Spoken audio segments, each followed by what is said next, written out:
On a le retour ici qui est nickel. Bongo cha cha cha, parlami del Sud America, quello che dicono laggiù. Ouais, François, je m'appelle Romain Solène, j'ai 42 ans, j'ai 3 enfants et je suis entrepreneur dans la vie. Depuis pas mal de temps. Oui, depuis pas mal de temps parce que de ton jeune âge du coup, il me semble que tu as quasiment maintenant 30 ans d'entrepreneuriat. Pas loin, mais Pas loin. jeune âge, peut-être pas à 42 ans, on peut pas Ah dire si, jeune, c'est jeune quand même. mais en tout cas, non, j'ai eu la chance de commencer tôt. J'avais une quinzaine d'années en fait. Voilà, il me semble que si je dis pas de bêtises, c'était quasiment après le brevet des collèges. Du coup, tu as lancé Au lycée, ouais, au lycée. Ouais, au lycée, tout simplement, j'avais goûté un petit peu au commerce. J'avais un grand-père brocanteur, donc il m'emmenait avec lui le dimanche faire les brocantes. Ouais. Donc, je dormais pas beaucoup, donc lui non plus, on s'était bien, on se levait tôt. Et puis le goût un petit peu d'acheter, de revendre. Et puis directement, j'ai commencé à me dire, tiens, je pourrais faire des trucs qui pourraient être ma passion. Et puis je me D'accord. suis rendu compte que dans mes différentes passions, j'étais plutôt intéressant pour certaines personnes qui venaient sur ce que je voulais créer. Donc j'ai créé des sites web à forte influence. Et puis j'ai vu que derrière, il y avait un business model. Donc le lycée et en même temps, commencer à faire un Donc, peu des premières affaires. d'accord, donc au lycée, tu crées, donc dès la seconde, excuse-moi, tu crées du coup un site internet,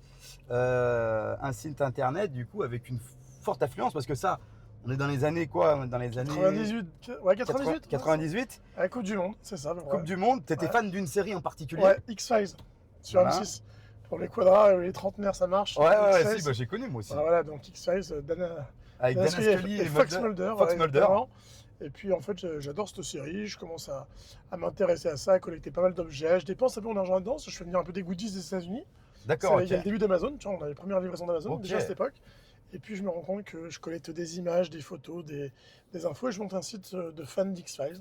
Ok. Et puis directement ça trafique. Juste pour remettre un petit peu, parce qu'il y a des gens qui ne connaissent pas X-Files, Ouais. mais X-Files à l'époque, c'était en gros l'histoire, c'était deux agents du FBI. C'est la série des années 90. C'est une série, en gros, ouais. c'est 2 agents du FBI qui sont dans un bureau un petit peu en dehors de la règle classique de recherche des meurtres, choses comme ça, Ouais.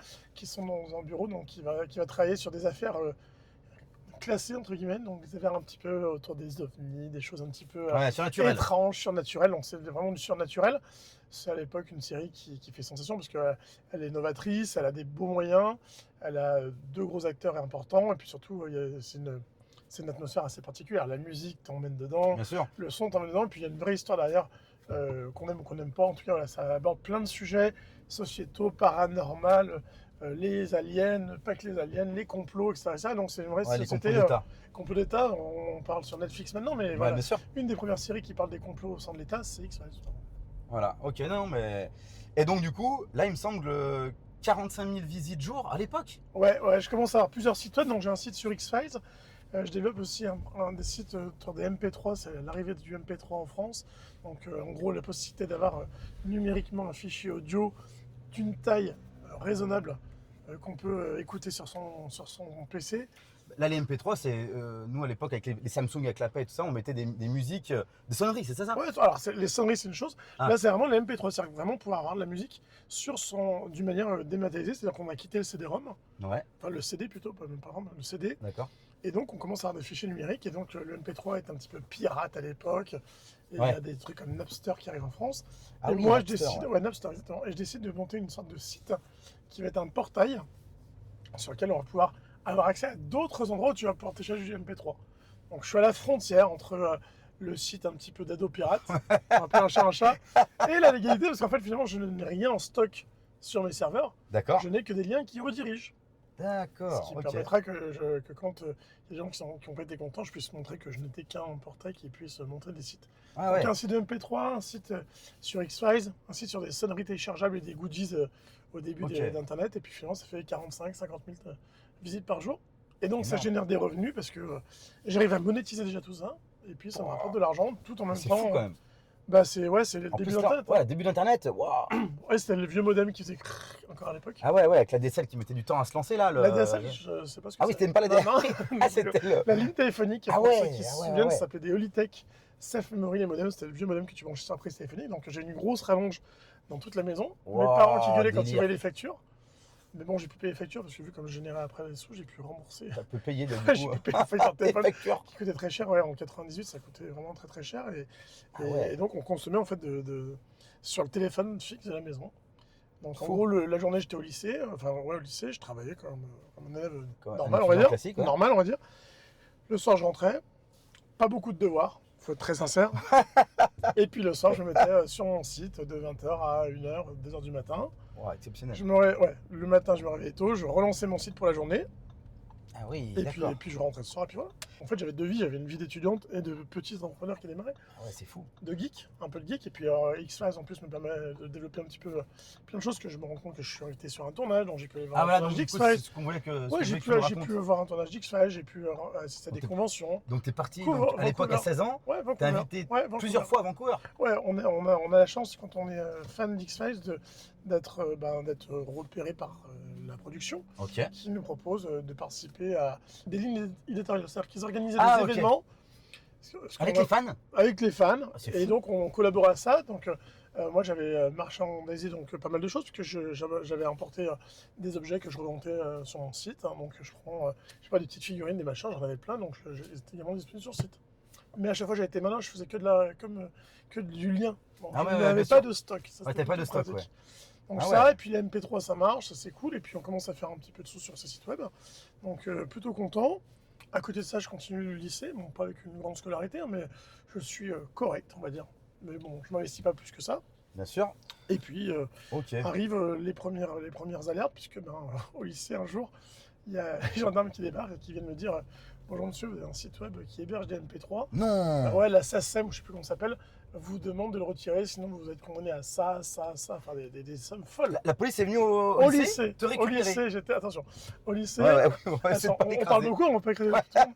Non, je suis au lycée, je suis en cours d'histoire, j'en souviens toute ma vie, et je suis appelé Ah par la ouais. directrice qui me dit Romain, il y a votre maman au téléphone qui n'est pas dans un super état. Et donc les gendarmes m'avaient remis un document en disant si vous ne fermez pas votre site, donc même b3.net, vous allez être condamné à ça, ça, Ah ça, ouais. ça et ça. Fou. Je me savais dans mon bon droit parce que je savais que ce n'était qu'un portail. Mais bon, à mon âge là au lycée, quand t'as la maman qui est Ah ouais. en pleurs et qu'on panique tout le Ouais, monde, compliqué là. tu dis bon, ce qu'on va faire, je vais l'arrêter. Même si j'ai raison, c'est pas grave, je vais me taire Ah ouais. et puis on trouvera une autre idée. Et c'est ce que j'ai fait, donc j'ai arrêté le site MP3 et j'ai après fait d'autres choses. Voilà, t'as lancé. Ouais, t'as en lancé plus, d'autres choses. c'était voilà, Ça t'a un tremplin quand même. Ouais, Faut le dire, tremplin. Ça t'a lancé. ça m'a T'as vu que permis de t'aimais me bien débrouiller le- tout seul. Ça me brûle, j'étais un geek, mais j'étais pas non plus un passionné d'informatique geek. C'est-à-dire que je suis pas devenu Ouais. non plus quelqu'un qui passe son temps sur ordinateur. Ça m'a permis de me rendre compte que j'avais des appétences pour organiser, gérer, trouver des idées et les mettre en place, et puis monétiser un peu mon travail. Donc c'était une voie qui me donnait un peu plus de vision sur ce que j'allais faire. C'est-à-dire que je savais que le lycée, il fallait le faire pour faire plaisir aux parents, le bac pareil, mais que je n'étais pas fait, je pense, pour avoir un rôle Oui. on va dire, dans un schéma assez classique. Ouais, d'accord. Ok. Donc 2001, t'as 18 ans, t'as fait des dizaines de milliers d'euros avec ton premier site internet. Ouais. Que t'avais monté du coup à 15 ans. Ouais. Et là, du coup, t'as une idée, tu regardes la télé et du coup, t'as une idée de monter un nouveau site. Ouais, alors c'est même pas la télé, c'est même en amont de ça. Donc j'ai mes MP3 qui a été un peu bloqué, donc je suis Ouais. un peu bloqué sur ça. Donc je me dis qu'est-ce que je pourrais faire, tu vois, la volonté de pas s'arrêter sur un truc. Bien sûr. Et là, il commence à y avoir une mouvance en France. On est en train d'expliquer qu'il y a une émission de télé qui va arriver en France, qui va révolutionner la télé, qui va changer un petit peu les médias, qui arrive sur M6 et qui s'appelle Love Story. Pour ceux Yes. qui connaissent, Bah Love ouais, bien Story, sûr, c'est ouais. vraiment un gros boom dans bah oui, l'audiovisuel, c'est- parce que 25 ans plus tard, on est encore sur ce système de Ouais, télé-réalité. bien sûr. Donc Ouais, exactement. c'était, Ouais. comme le passage de l'écran noir à la couleur. Bien sûr. Donc on commence à voir arriver ça, et je sais pas, le pif, comme on dit des fois, je me dis, il y a un truc à faire dessus, il y a un truc à faire dessus. En fait, ils annoncent donc le contenu en ligne sur TPS où tu vas pouvoir regarder la télé, ils annoncent un super site où tu pourras voter, connaître les candidats, Ok. voir des contenus, ça, et je me dis, je vais faire pareil, D'accord. mais avec des aimants en plus. Un ton un peu décalé, des contenus que M6 ne propose pas, etc., etc. Et avec une volonté de monétiser d'ailleurs. Je fais le D'accord, site en ouais. moins de 48 heures. Ah Pour oui. être très clair, ah ouais, c'est hyper simple. Wow. Attends, mais c'était simple, c'était aussi simple que ça? Non, c'est pas simple, mais j'étais assez volontaire. Ah Donc ouais. en gros, je reprends le site d'M6 dans les grandes lignes. Je reprends la même physionomie, le même organigramme, le même Ok, contenu, ouais. avec les candidats, les photos. Hein. On peut même Ouais, trouver bien ça sur les vieux sites d'archives. On peut même montrer mon site. Ah ouais. Et donc, je fais On la même regardera chose pour qu'eux. essayer de le mettre. Pourquoi pas. Et donc derrière, je prends le même modèle et en fait, ça vient un site qui est un site miroir, pour être très clair. Pour pas dire mieux. C'est un site qui est cloné. Ah Quasiment. ouais. Donc je D'accord. clone une partie du site de M6 et je rajoute des fonctions en plus. Ça, c'est avant que ça arrive.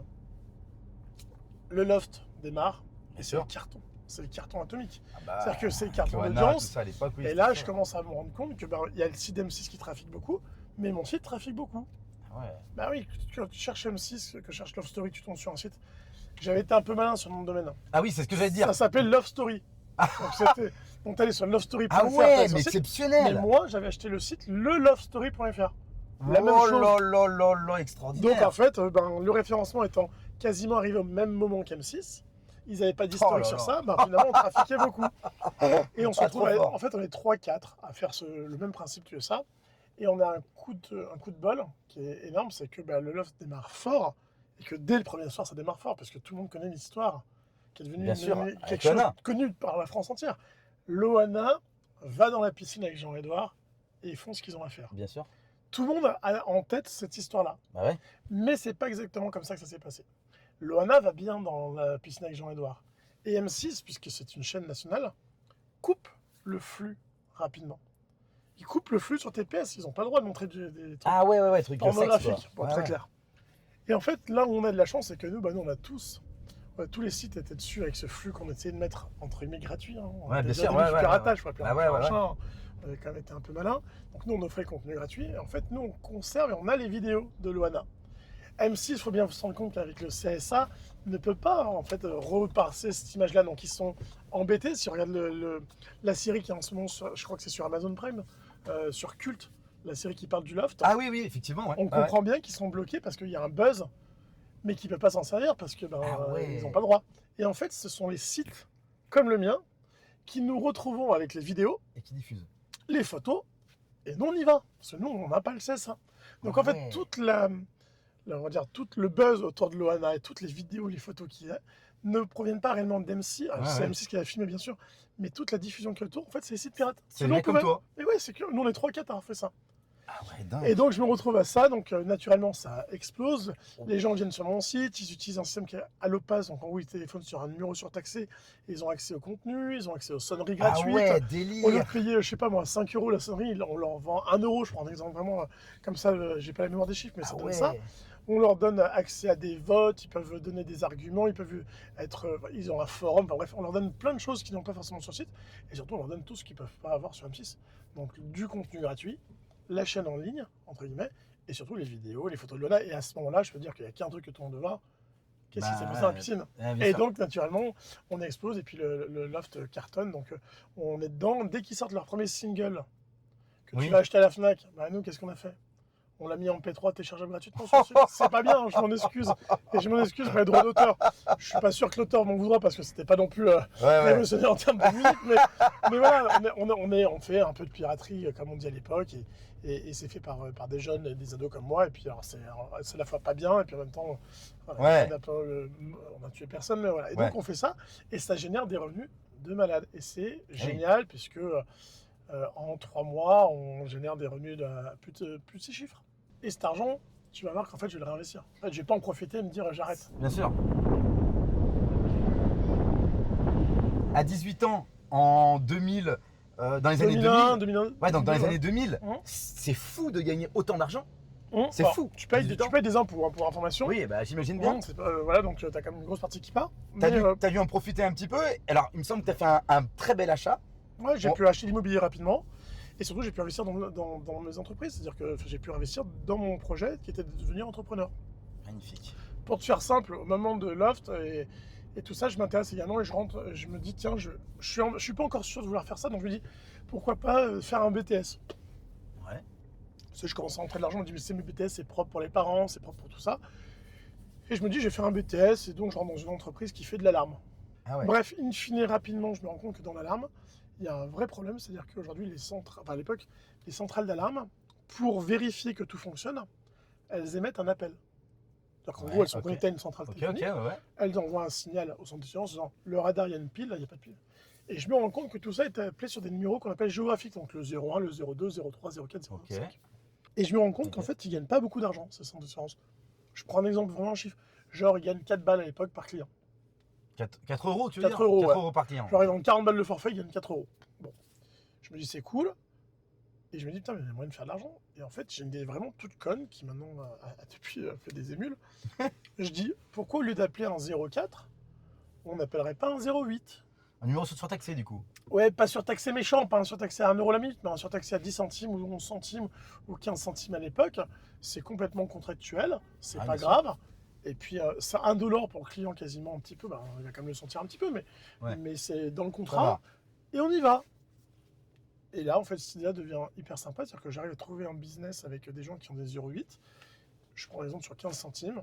Ils me disent, voilà, bah, nous, on peut te redonner 10 centimes sur les 15 centimes. Wow, énorme. Et je le donne, une grosse partie de cet argent-là, au centre de surveillance. Et en fait, la personne qui m'a pris à l'époque, je lui monte un deal d'enfer. C'est-à-dire qu'en gros, pour être très clair, sans rien faire, d'une manière récurrente, tous les jours, il y a des télécoms qui lui donnent de l'argent. Fou. Je fais ça, mais c'est le patron, lui. Moi, je venais de rentrer dans la boîte. Et moi, je vous montre le Attends, business. là t'es en alternance. Ouais, pseudo-alternant, j'ai une boîte à côté de Oui, mais sites. je veux dire, t'es en BTS. Mais je m'étais mis en t'es encore en BTS. BTS. Ouais, je m'étais mis en BTS. Et ce mec-là, très sympa, donc je lui donne ce business-là. Et puis, malheureusement, son business n'était pas bon les armes. Et finalement, il va cramer tout ce que j'ai généré. Bêtement. Mais là, je me dis, putain, il y a un truc à faire dans la télécom. Et je pars. Et je rencontre pas mal de monde. Et tout de suite, il y a une grosse boîte que, alors, je te le fais rapide, il y a une grosse boîte qui s'appelle Alice Télécom. Ouais. Télécom Italia, donc c'est le France Télécom italien, Ok. qui me repère parce que je commence à développer de la vente à domicile de téléphone, etc. etc. Donc en gros, je prends des vendeurs qui vendent en porte-à-porte, des économies de réduction de téléphone à l'époque. d'accord. Je rencontre les patrons, du haut de mes 20 ans. À l'époque, je vais demander à mes copains, j'étais en costume tous les jours, je me vieillissais au Ah ouais. maximum. Ah ouais, c'est Et en fou. fait, j'arrive à dealer avec eux pour leur dire, bah, voilà, moi je vais vous monter votre force commerciale. On va prendre des bureaux à Roubaix, on va prendre des bureaux à Lyon, on va prendre des bureaux à droite à gauche.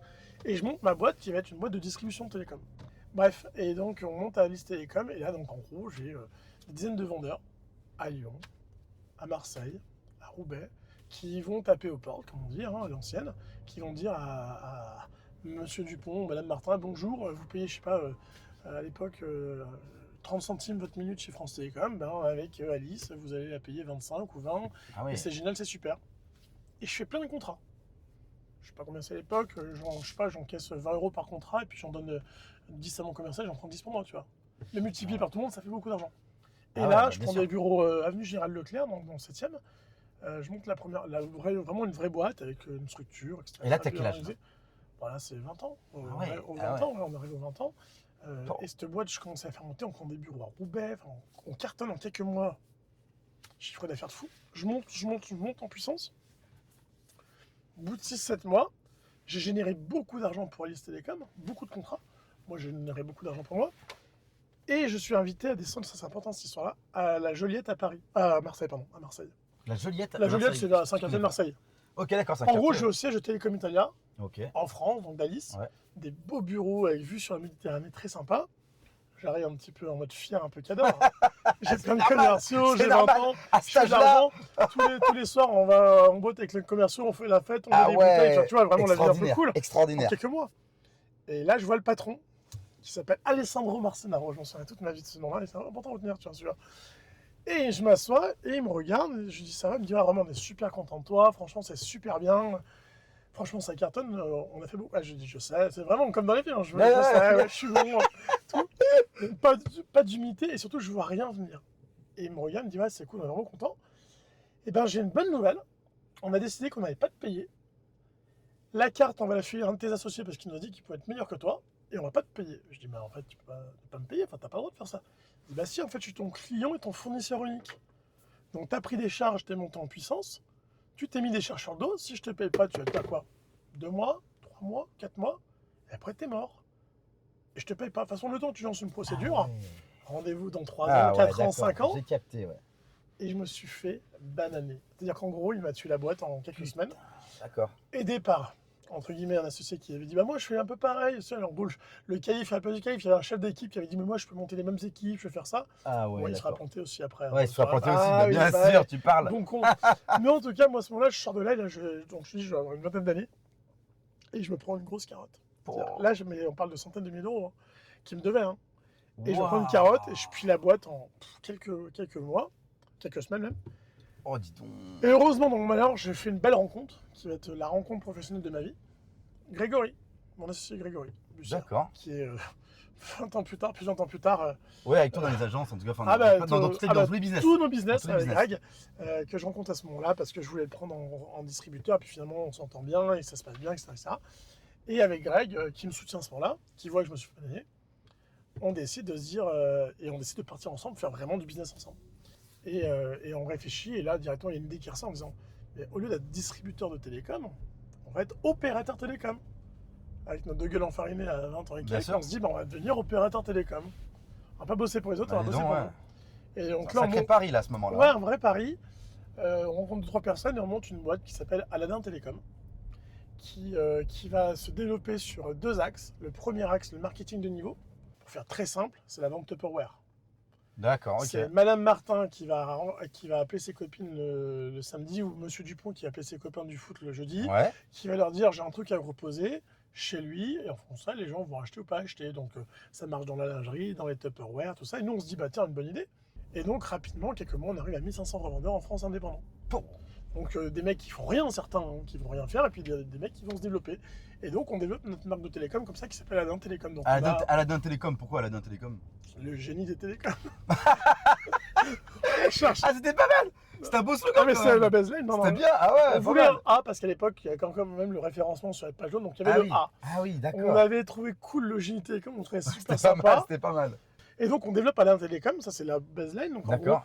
on achète des minutes en quantité qu'on va revendre moins cher en plus petite quantité, Ouais, ok, comme ok. un épicier. Hein, Ouais, c'est un ouais, épicier. c'est pareil, ouais. Pareil. Et C'est deuxième fou. axe, on décide, après une rencontre avec un associé, de créer des niches commerciales pour faire connaître les télécoms. Un associé, donc Laurent, qui nous rejoint, qui est Nimoine, nous permet de développer une marque au niveau du foot, puisque la première marque de foot à l'époque qui a une licence de téléphone s'appellera Nîmes Olympique Télécom. Avant que Orange aille avec l'OL, Lille, Bien le sûr, LOSC, ouais, et tout, ouais. chacun avait sa propre marque de téléphone pour jouer auprès de ses supporters. Nous, on avait fait le lancement de Nîmes Olympique Télécom. Donc, tu avais, je sais plus, 10-12 000 personnes dans le stade à l'époque pour le lancement, pour un Waouh. match. On avait acheté des milliers de crocos rouges à l'usine d'Haribo à Uzès, qui étaient nos clients en télécom, c'était nos clients. Ah ouais. Et avec, grâce à Laurent, hein, qui est gardois. Et donc, on avait développé cette marque qui a encore perduré en quelques années encore. Je crois que Laurent encore s'en sert un petit peu. Et donc, on avait lancé Nîmes Olympique Télécom, qui était l'opérateur pour les supporters nîmois. Bon, Nîmes aujourd'hui, au niveau du foot, c'est mort. Mais en tout cas, à l'époque, Ouais, à l'époque, c'était c'était une bonne la équipe. plus grosse affluence de Ligue 2 à l'époque. Ah ouais. Donc, c'était plutôt sympa. Donc, on fait plein de lancements comme ça. Donc, ça, pendant Dingue. 2-3 ans, on prend des grands bureaux à Lyon. On avait pris les bureaux dans rue Garibaldi, dans un 100 bureaux et locaux de chez Porsche. Dans des grands bureaux de D'accord, ok. 500 mètres carrés, open space, comme les startups. On avait fait du parquet le week-end, on avait des grands bureaux gigantesques. On C'est marchait fou. en trottinette pour aller des bureaux. Ah C'était ouais. génial, c'était énorme. Ah, délire. Ouais, très sympa, très cool. Après, il y a eu quand même quelques mésaventures au milieu de cette époque-là, mais je Ouais, regardais bah, ça, c'est l'essentiel, normal. le positif. Le positif, ouais, bien sûr. Et puis rapidement, donc, on arrive sur 2005-2006, le télécom commence à se recentrer, se reconcentrer, ça devient compliqué, il y a de plus en plus de monde dessus. Et puis à un moment, si tu veux, je m'entends pas avec les choix de la boîte, ou le choix de notre associé, on n'était pas complètement d'accord sur tout. Ouais. On est resté copains, mais on n'était pas d'accord sur la vision des choses. Greg était un petit peu aussi un peu entre milieu, et puis d'un coup, moi je commence à avoir envie d'immobilier, je commence à avoir envie d'acheter un appartement, d'acheter 2 appartements, je vais faire vraiment de l'immobilier. Greg aussi m'écoute, et puis à un moment on part, on se dit bah tu sais ce qu'on va faire avec l'argent qu'on a, on va s'acheter de l'immobilier. Truc tout con ça, je sais pas, Bien sûr, 22 ouais, ans, bien je sais pas sûr. combien on a, 22 ans, on se dit on va acheter de l'immobilier. On part faire le tour des agences immobilières sur Lyon, vraiment comme de idiots, Ouais, bien avec sûr. nos gueules enfarinées, comme j'aime le rappeler. Et on rentre dans les agences immobilières. Et là dans les agences, pas un coca, pas un café, pas un jus d'orange. Personne ne s'occupe de À vous, peine un vraiment. petit bonjour, il te regarde un peu avec Ah ouais. du dédain. On vous rappelle, mais on vous rappelle pas. Et donc on fait le tour des façon, agences immobilières. Au bout d'un mois, putain, je regarde Greg, je dis putain, on pourrait acheter un appartement. Mais il me dit ouais, mais et putain, mais pourquoi on n'achèterait pas une agence immobilière? Parce que franchement, on est quand même pas mauvais commercialement. Ouais, On fera bien mieux sûr. qu'eux. Et on part, mais ça part d'une blague. Hein. Ça part d'une blague en disant, en me regardant, je dis viens, on achète une agence immobilière. Donc, tu veux revendre à ce moment-là les télécoms. Donc là, je dis à Greg, les télécoms, ciao, bye bye. Et on dit avec Greg, on va monter dans l'immobilier. Ça tombe bien, on n'y connaît rien, comment on fait? Parce qu'on n'a pas fait d'études hein, pour ça. Et là, on se dit, on va prendre une franchise. C'est packagé, c'est bien, ça ira vite, D'accord. on peut se lancer. On rencontre Monsieur OK, parce que Monsieur OK existe encore. D'accord. Et est une super personne. Et on dit, on veut une franchise. OK, très bien, qu'est-ce que faire une création? Pourquoi pas? Et bref, le hasard fait qu'on rachète une agence à Vaugneray. Bref, on monte l'agence à Vaugneray. On se met en mode un peu investisseur à départ avec Greg en disant on va le laisser faire sur place. Bon, on se rend compte que ça prend pas, qu'il faut qu'on soit en place. On prend le rythme et puis finalement la crise de 2008 arrive, des subprimes. Et ouais, bien sûr. On ouvre, on prend une carotte directe, donc on vient de cramer beaucoup d'argent qu'on a oui, dedans. D'accord. Et là on se dit ouh, c'est la merde. Et là on dit bah c'est quoi? On va y aller tous les jours. Et on se retrouve Greg et moi là-haut à reprendre les documents avec la sœur. On s'est retrouvé avec Greg. Allez, c'est parti mon kiki, lundi matin, on sait pas faire d'immobilier, C'est pas grave, personne. on part. on va y arriver. Et puis bah là, le sens du commerce, tu l'as pas. Donc Ouais, bien ça sûr. comme ça. On remonte l'agence, ça cartonne. Et puis on plein de rencontres qui se font, on reprend l'agence d'Oulin. Et puis on se rend compte qu'on n'est pas trop nul parce que les chiffres vont dans notre sens. Bon, bien, ouais, D'une part grâce à la marque et d'autre part parce que je pense qu'on a une énergie qu'on veut mettre dedans. bien sûr. Et on développe les agences et c'est cool et ça arrivera à 10 agences, à faire plus de 4 millions de chiffres d'affaires. Combien de collaborateurs à ce moment-là? Ouais, au total, aussi entre 70 et 100. En 2010, le pur des hasards, j'en compte un pisciniste qui me dit tiens, on pourrait monter une marque de spa de jacuzzi. On a un Bellagio, non? Bellagio, exactement. On développe une marque assez connue qui s'appelle Bellagio Luxury, qui est une marque de jacuzzi et de spa. Et finalement, le hasard fait que je vais au salon de la piscine avec lui, qui ne parle pas anglais, je parle anglais un petit peu, et qu'on négocie dans ses salons professionnels, il m'emmène avec lui. Je vais acheter un spa et finalement, je me retrouve associé dans une boîte avec lui. Extraordinaire. Et Greg, bien sûr, et acheter des Ah spas. Et 3 mois plus tard, on est en train d'acheter des containers en Chine de spas qui sont faits par des Australiens. Et on achète des spas et on développe la marque Bellagio Luxury. T'achètes des containers en Chine de Des spas containers qui avec des sont spas dedans. J'achète des containers, des dans lesquels containers je avec remplis des spas dedans, mais qui sont fabriqués en Australie. En fait, c'est une conception australienne, Ouais. matériel américain et, Ok, et ils assemblent là ils en assemblent Chine. en Chine. On se retrouve au fin fond la Chine avec Greg en 3 mois de temps avec nos 2 autres associés. Et on se retrouve à négocier avec des Chinois au milieu de la pampa, des spas et des jacuzzis par dizaines qu'on va, va faire transporter en conteneur Extraordinaire. et mettre en place en France. En 2011, on a un ami à Greg, Mathieu, qui à l'époque fait de l'alarme lui aussi. Il fait de l'alarme de vidéosurveillance, qui va me dire putain les gars, il veut nous mettre une alarme dans notre agence immobilière. Il dit les gars, je cartonne en ce moment-là, j'ai trouvé un business model, j'installe des restaurants qui s'appellent Subway, ça débarque en France. Subway, tu connais les sandwichs? Bien sûr. Tu connais maintenant? C'était en quelle année ça? C'était en 2010, 2011. Ah oui, donc c'est arrivé là. Ça arrivait. Ouais, ça arrivait. Il y donc avait ça un ou va. deux au terreau, Ok. tu vois, il n'y a pas grand chose. Il dit tiens les gars, je mets des centrales de surveillance, ça cartonne, c'est génial. Oh, c'est vachement bien. Nous avec Greg, on a un petit peu d'argent. On est un peu de rien, on dit bah Pourquoi vas-y, on pourquoi on monte monterait pas un pas restaurant? des restaurants? Et en 2 mois, on a signé notre contrat de franchise chez Subway. Ah ouais. Moi, je fais ma formation pour être officiellement restaurateur parce qu'il faut une carte de restaurateur. Et Greg et Mathieu vont passer les diplômes pour être sandwich artiste et ça va faire des sandwichs à Paris-Gare de Lyon pour faire des sandwichs chez Subway. Extraordinaire. Et on monte des restaurants Subway, donc on ouvre le plus gros resto du Rhône-Alpes, donc qui est sur la RN6 à Saint-Priest, donc qui ressemble à une ancienne station-service qu'on reprend et on transforme Ah, en mais resto. celui que quand tu passes, quand tu viens de. D'accord, ok, je de vois. En fait, Saint-Bonnet, de direction. Saint-Bonnet, et quand Ouais. tu arrives, il est à droite là. Ouais, le gros qui ressemble à une station-service qui est assez connu. Non, Et ben, d'accord. on monte ça avec Greg et Mathieu. Et puis après, on va Ah ouais. racheter un autre Subway à Vienne Centre. Donc, donc là, c'est 2012. Donc en même temps que la naissance de mon fils, on a le restaurant Subway qui ouvre. Ouais, c'est marrant. Donc là, à ce moment-là, attends, juste pour On a faire l'agence un récap, immobilière, on a les les agences immobilières. immobilières.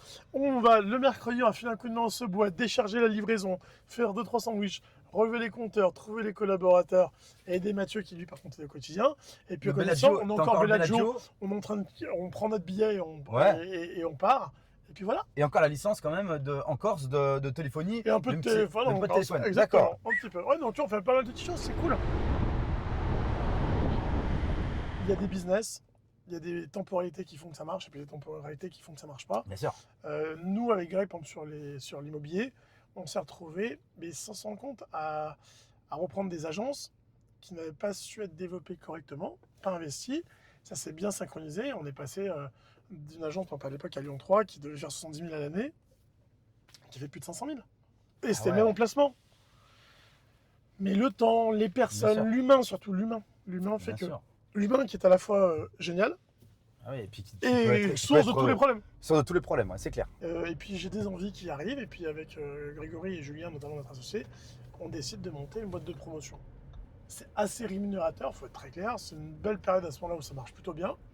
Et rapidement, je me rends compte que des fois, il y a des projets que je n'ai pas, alors j'ai le meilleur dossier. Et puis il y a des fois, il y a des projets que j'ai, et je suis pourtant pas le meilleur dossier qu'on devrait prendre. D'accord. Je me dis, c'est complètement con comme boulot, en fait, finalement. Comment ça marche Petit bonheur à la promotion? chance, quoi. Petit bonheur à la chance, et finalement, c'est celui qui met le plus d'argent sur la proposition qui emporte le projet. Ouais, Ce qui est débile.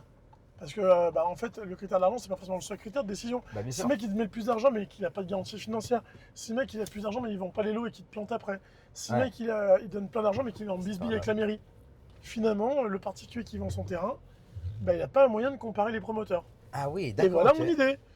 Je me dis putain, on va monter le premier comparateur de promoteurs et constructeurs en France. Nous, ce qu'on va faire, c'est qu'on va prendre l'information et on va mettre en concurrence sur une sorte d'appel d'offres tous les promoteurs et constructeurs adhérents à Promis. Donc au lieu d'en avoir 2, t'en as 50. Et donc c'est tout bénéfice pour le particulier. Et de toute façon, tout le concept de ça, Ah, c'est fou. de Promis, va cartonner et on est assez content. On décide de faire une levée de fonds, on fait entrer des investisseurs privés. Une question, Vas-y. là au début pour lancer un gros site comme ça, parce que c'est bien de savoir combien il faut mettre sur la table là, pour lancer, on va dire pour lancer ça, pour lancer Les le premiers projet. temps, 300, 400, on a plus d'1 million d'euros, voire plus, même plus, largement. Ah oui, Oui, largement. c'est énorme. Mais largement, Ah ouais, là, quand même. c'est- là, Je pense même minorer les chiffres. Il nous faut beaucoup d'argent.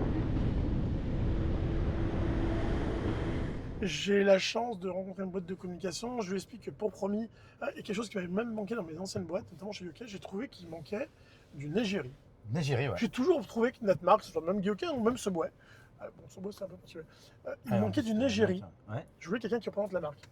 Et donc je parle avec la boîte de com et je dis bah voilà, pour Promis, moi j'ai besoin d'une égérie parce que l'égérie permet de créer un climat de confiance pour les gens, Bien sûr. permet de faire connaître, permet de faire du buzz pour certains, mais surtout permet de donner une identité de la marque. L'identité à la marque. C'est important. Exactement. Ça, je Et pense la que c'est bien. personne derrière, il faut qu'elle supporte ton idée là. C'est-à-dire que tu peux pas prendre, je sais pas, je peux prendre quelqu'un qui n'est pas très athlétique pour parler d'une marque de sport, ça marcherait pas. Ouais, bien sûr. Donc, je cherche quelqu'un. J'ai ma boîte de com à Paris qui me propose 2-3 personnes. Rien qui m'emballe. Et Non, parce que là, il faut quand même quelqu'un qui parle à tous les Français. ouais, qui parle. C'est important. Et puis moi, qui a confiance de tous moi, les j'ai Français. cette ambition-là. Voilà, J'ai cette exactement. ambition-là. C'est ça qui est important. J'ai cette ambition-là. Et puis, il me dit, mais attends, je connais quelqu'un qui fait un peu d'immobilier, que tu connais forcément. Il aime bien ce côté un peu défense, chevalier blanc. C'est un peu son esprit. Il est très engagé. Il est sur Lyon. Je te le présente. Ok, alors moi, je rappelle que j'ai ma techno qui marche. Moi, j'ai pas encore un client quasiment. Pas beaucoup, en tout cas, j'en ai quelques-uns. Forcément. Et il me dit, bah, je t'envoie ça. Et lundi matin, dans mes bureaux, débarque une montagne quasiment de 2 mètres.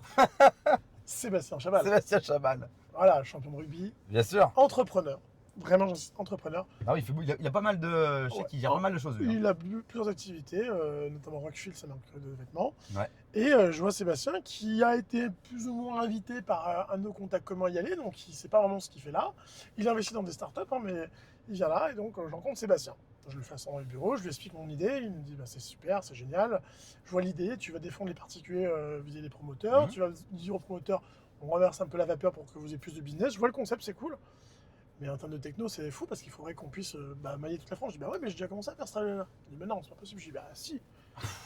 Et je le vois challenger ce frère. Il est embêté, mais tu vois, il veut voir ça. Ouais. Et moi, toujours dans ma grande gueule, je dis bah je vais l'impressionner. Je veux quand même me payer quelqu'un, au départ, quelqu'un une égérie.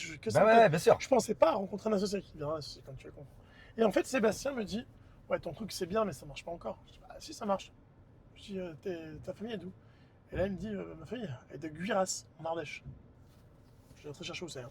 Ouais. Il me dit tu trouveras rien. Et là, je me souviens, il y a l'écran. Et là, Promis va dessus, map sur la zone. On trouve la documentation, le PLU, l'évolution. Tout ce qu'il faut dessus. Tout ce qu'il faut, tout ce que la technologie Ah ouais, Promis donc là, fait. c'est là. Ouais, ouais. Et là, il est scotché. Ah ouais. C'est ça, il a une tendance, quand il vient la première fois, à faire limite un peu la gueule et après il sourit. C'est vraiment une belle personne. Mais sans, ça fait un peu peur. Et là, je vois son regard, il me dit ah ouais, virgule, oh les cons, ça marche. Ah Et ouais. ça cartonne. Et donc je lui explique que j'ai pas encore des gros moyens. Il me dit pourquoi pas, moi c'est pas vraiment intéressé. Bref, et il décide de s'investir pendant son premier parce qu'il va devenir actionnaire, investisseur et gérer de premier. Ah ouais, Il me exceptionnel. donner sa confiance, dont son nom et dans son image, et être très investi parce qu'il fera avec moi les lancements de premiers en région, et m'accompagner sur ça. Et donc dis donc. on va faire également des pubs télé avec lui, avec Sébastien, qui vont être sur Comme les tu es chaînes. passé dans Capital? Non, Ouais, Capital, alors, il était dedans? Oui, Non. Sébastien, si, dans le Ah, je reportage. me rappelle pas qu'il Si tu l'avait veux un enlevé à reportage l'époque. sur Promis, nous, Promis, j'ai fait beaucoup d'interviews télé, radio, Ouais. presse. On m'a souvent sollicité pour ça et c'est très bien. Puis même Sébastien. Et après, on a quand même le Saint Graal pour un entrepreneur. Il faut quand même appeler un chat un chat. On est repéré par M6 Ah ouais. pour faire un Là, c'est reportage top. sur le monde de la promotion qui doit durer 2 minutes. Et M6 donc, nous dit voilà, on parle de la promotion, on a différents focus et on aimerait bien un comparateur. Et finalement, il envoie une journaliste à nous voir. Et je lui montre le premier, il me dit c'est génial, on va sur un terrain, je lui présente le concept, il me dit mais c'est vachement bien, vous avez aussi une technologie? Je dis bah oui, on a cette technologie. Ah, c'est vachement. Et puis vous avez Sébastien, ah mais c'est vachement bien. Et puis finalement, vous faites ça. Et puis finalement, moi j'ai eu un parcours d'entrepreneur. Finalement, le reportage devait durer 2 minutes sur M6, il dura 10 minutes. Exceptionnel. Et c'est vraiment l'explosion, Là, c'est l'explosion. pour M6. Le soir même, tu enregistres combien de vues, en tout cas ta page à la seconde? C'était énorme. Ah, des 90 000 vues secondes en live, en direct. Le reportage commence par comment j'ai voulu devenir entrepreneur, mais rapidement on voit nos bureaux, on voit Sébastien, on voit mes équipes, on voit les personnes qui ont permis à Promis de réussir Ah ouais, au c'est sein de fou. nos équipes. C'est fou. Donc différents axes et c'est génial. Et on voit sur un terrain, on voit sur une négociation avec un client. Bref, et ce reportage-là, qui est pour moi entrepreneur en Saint Graal, parce que je savais que ça allait faire ça, Ah, je n'imaginais pas la puissance de la télé sur un reportage sur M6 à Capital. Et là, c'est fou parce qu'en fait, on se retrouve avec Là, ça décolle. des milliers de demandes en France. De leads. De leads, comme on dit de leads, c'est-à-dire que pour donner un ordre de grandeur, un gros promoteur national va peut-être avoir 500, 600 leads par an, un promoteur national. Hein. Ah oui. J'en ai plus de 35 à 40 000 dans la soirée et puis les rebonds des jours d'après. De fou, donc on a des... Ah, c'est dingue. C'est dingo. Et j'ai une rencontre qui est folle. On a la chance de rencontrer Louis Tanberger. Louis Tanberger, plus de 80 ans. On l'appelle le pape de l'IPO. Donc l'IPO, c'est quoi? C'est, on va dire, les petites introductions en bourse Bien sûr. dans des grands marchés, dans des marchés, pas au CAC 40, pour être clair, mais c'est permettre... Tu as d'autres marchés en France qui Ouais. ne sont pas du CAC 40. Pour rentrer, donc en gros, tu as différentes solutions. Tu peux faire rentrer de l'argent frais par du private, equity, ce qu'on appelle private equity. Ou sinon, tu crées donc une cotation de ta société. Donc tu rentres sur un marché qui est coté et tu mets Ok. ça. Et donc il m'explique tout ça. Et Louis apprécie Promis et il me dit si vous voulez, je vais réaliser votre IPO. Et cet IPO arrive avec un process qui est génial, c'est-à-dire qu'on se retrouve au mois de juin. Et là, on va pour prévoir la date. Donc le lundi, on est donc avec Louis à Paris. On prévoit comment ça va s'articuler, se mettre en place. Le mardi, on voit des gens qu'il faut pour qu'ils nous vendent entre guillemets, nos actions. Le mercredi, on mange ensemble dans ses bureaux aux Champs-Élysées, à midi. Et le jeudi soir, j'apprends une dernière nouvelle. Louis Tanberger, donc, qui s'occupe de nous depuis un an, qui est le chef d'orchestre, qui connaît tout ça, décède dans la nuit. Et À le la veille. vendredi, la veille de lancement. pas à la veille, mais à quelques jours près du lancement. Oh, quand on est fini. bon. Donc je me retrouve vraiment dans une situation catastrophique, puisque Aïe, tout aïe, est lancé. aïe, aïe, Les moyens sont mis chez nous pour ça. Hein. Oh. On est lancé pour ça et donc on prend cette claque. Au-delà de la tristesse personnelle, c'est une claque pour nous importante. Mais c'est Oh pas là fini. C'est ce que j'appelle ma semaine noire. Le dimanche arrivent les élections européennes avec le RN en tête. Ah, Macron qui décide de dissoudre l'Assemblée. Ouais. Aïe, aïe, aïe. Et il dissout l'Assemblée. Alors pour ceux qui... C'est un an, c'est pas vieux. Hein. Ouais, bien Pour sûr. rappel, c'est pendant 30 jours, il se passe rien. Ouais, bien sûr. Et les JO arrivent. Ouf. Et donc là, on me dit, Romain, votre lancement d'IPO, d'habitude, ils en font des centaines, tout est mort. Mais que ce soit mon IPO Ah ou ouais. toutes les autres qui ont sur le marché, il y en a des dizaines par an, tout s'arrête. Mais tout s'arrête. Donc les moyens que j'ai lancés s'arrêtent, tout s'arrête. On est vraiment bloqué de chez bloqué. Ah ouais, la galère là. Ah mais une galère, c'est un an. Et donc le dimanche, donc le décès de Louis, le jeudi, la dissolution, tout ça. à l'Assemblée. Je me dis, on va y arriver, on va se retrouver dans un mois et puis ça va le faire.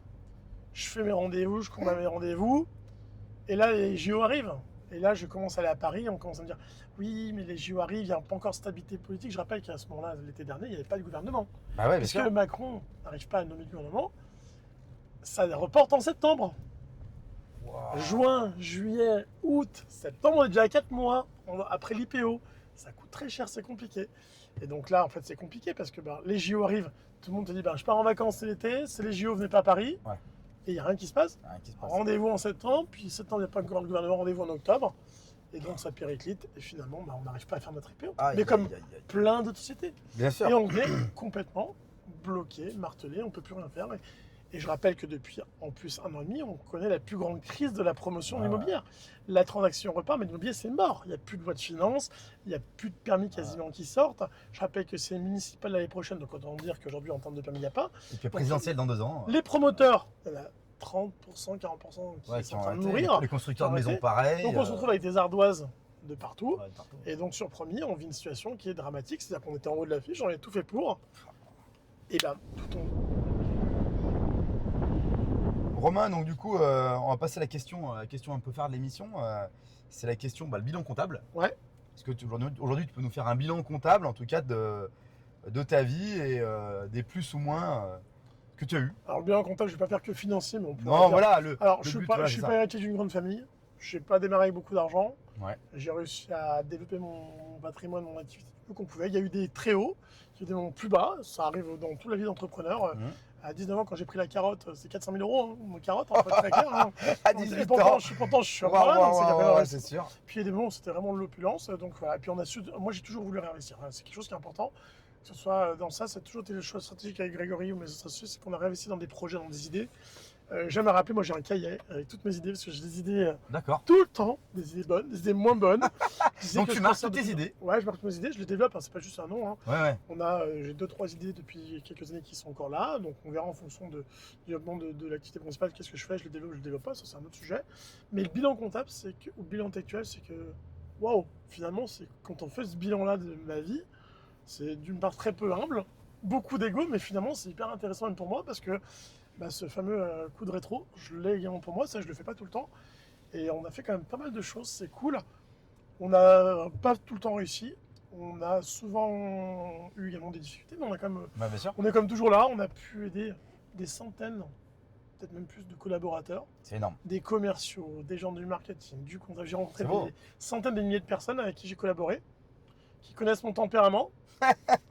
Je suis punchy, je parle fort, mais je suis quand même un gentil garçon malgré tout, Bien sûr. plutôt très humain. L'humain est la vraie question de la réussite. Je pense que voilà, peut-être le bilan que je vais faire, c'est que l'humain est la vraie réussite. D'accord. C'est là. C'est l'élément le plus fédérateur, le plus motivant, de voir grandir des commerciaux, de les voir réussir. J'ai des belles histoires qui sont devenues même des concurrents, mais des gens avec qui j'ai travaillé. Et je regarde un super mémoire. J'ai emmené mes commerciaux à New York, survolé Central ouais. Park. Il y en a qui sont partis en Thaïlande. On est Wow. parti à Miami. Avec les commerciaux Avec des commerciaux. Enfin, Mais non, on délire. a vécu des choses fabuleuses. On a fait un lancement dans le stade des Costières. On a lancé Promis dans des moyens sur une péniche. On a eu Sébastien Chabon, on a eu un reportage sur M6. Ouais. On a fait des restaurants Subway. Enfin, on a fait des choses géniales. L'humain est la base L'humain est la base. de la réussite ou de l'échec. Et Ouais. ça, on peut me raconter ce qu'on veut. T'as beau être très bon, tu peux avoir de la chance. Si derrière, t'es mal entouré, Ouais, c'est mort. tu te plantes. C'est mort. Et des fois, t'as pas tout pour réussir, mais sinon, t'as 2-3 humains qui sont motivés, tu cartonnes. Et c'est vraiment le sujet que j'ai. On a toujours été associés avec des bonnes, des mauvaises associations. Parce que moi, je considère que, et comme on dit souvent, seul, on va vite. Et ensemble, on va loin. Ouais, voilà, on va plus loin. Ah, moi, Voilà, seul, on va j'aime vite et ensemble, on bien va aller plus loin et c'est un peu C'est l'idée de vrai. ça. Donc voilà un peu le bilan. Et ben voilà. Et ben donc, ce mot de la fin, c'est que voilà, on n'a pas besoin de faire des grands diplômes, on peut faire des grandes études, c'est très bien, je souhaite ça à mes enfants. Mais on peut aussi également réussir dans la vie en étant volontaire, engagé. Ce qui est certain, je n'ai jamais compté mes nombres d'heures. Ah ouais. Les 35 heures, je l'ai fait. En 3 jours. Pour Ouais, terminer, un gros merci à tous ceux qui m'ont aidé, tous ceux qui ont été honnêtes, tous ceux qui m'ont soutenu et tous ceux qui pensent que je suis encore un bon, parce que je suis quand même très bon. Pas tout le temps, hein, mais je suis quand même bon. Ouais. Et Ouais, qu'on très va faire bien. encore des belles choses. Bah, Et j'en on va suis sûr. cartonner. J'en suis sûr. Donc merci à toi en tout cas, Romain. Merci. Et puis écoute, on se reverra bientôt. Avec grand plaisir. Pour un futur feedback de nouveaux projets ou de Exactement. nouvelles réussites. Exactement. Plus tard. Del